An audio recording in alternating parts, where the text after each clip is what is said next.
তো আজকে ছিল আমাদের ফ্যামিলি পিকনিক। সব ফ্যামিলি মেম্বার্সরা আমরা নিজেদের কাজ শেষ করে সারাদিন পরে সন্ধ্যার দিকে একসাথে হয়েছি। এই বছরে এটা আমাদের প্রথম পিকনিক, আর ফ্যামিলি থেকেই আমরা সবসময় পিকনিক শুরু করি। তো আজকের পিকনিকটা আমরা মামার বাড়ির সবার সাথে করছি। তো সন্ধ্যাবেলায় সবাই মিলে একটু চাও খেয়ে নিয়েছিলাম, সেটার ক্লিপস আর নেওয়া হয়নি। তারপর এদিকে দেখলাম যে রান্নার সব জোগাড় শুরু হয়ে গেছে। তো আমরা ততক্ষণ সব ভাই বোনেরা এবং মামা মাসিরা মিলে একটু ঠিক করলাম লুডো খেলবো। তো সেই কথা মতোই আমরা একটু লুডো খেলে নিলাম। লুডো খেলার পরে আমরা দেখি যে সব ভাই বোনেরা মাসিরা মিলে খুব মজা করছে, নাচানাচি করছে। তো সেখানে কিছুক্ষণ দাঁড়িয়ে আস্তে ধীরে ওই সাইডে দেখি যে আবার রান্না বান্নাও অনেকটা মোটামুটি হয়েই এসছে। তো রান্না বান্না কমপ্লিট করে রাত্রের মেনুতে কি কি আছে সেটাই আজকে তোমাদের সাথে শেয়ার করব এই ভিডিওতে।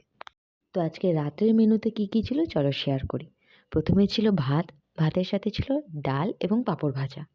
তারপর ছোট মাছ দিয়ে পেঁয়াজ দিয়ে একটা চচ্চড়ি ছিল, সেটা আমি অল্প করে নিয়েছিলাম। তার সাথে সাথে ছিল মাছের তেল দিয়ে আলু বেগুন দিয়ে একটা চচ্চড়ি। এই সব দিয়ে খাওয়ার পরেই চলে আসলো আজকে আমাদের পিকনিকের মূল আকর্ষণ, সবার ফেভারিট চিকেন কষা। তো চিকেন দিয়ে ভাত তো খাচ্ছিলাম, খুব টেস্ট হয়েছে আজকে রান্নাবান্না, কারণ দিদনরা মামিরা সবাই মিলে আজকে রান্না করেছে। খুবই ভালো লেগেছে, প্রতিটা রান্না দুর্দান্ত হয়েছে। তো খাওয়া দাওয়া শেষ করে আমরা রাত 12টার পর সবাই বাড়ি ফিরেছি। আমাদের বাড়ি মোটামুটি আশেপাশেই। তো সবাই বাড়ি ফিরলাম।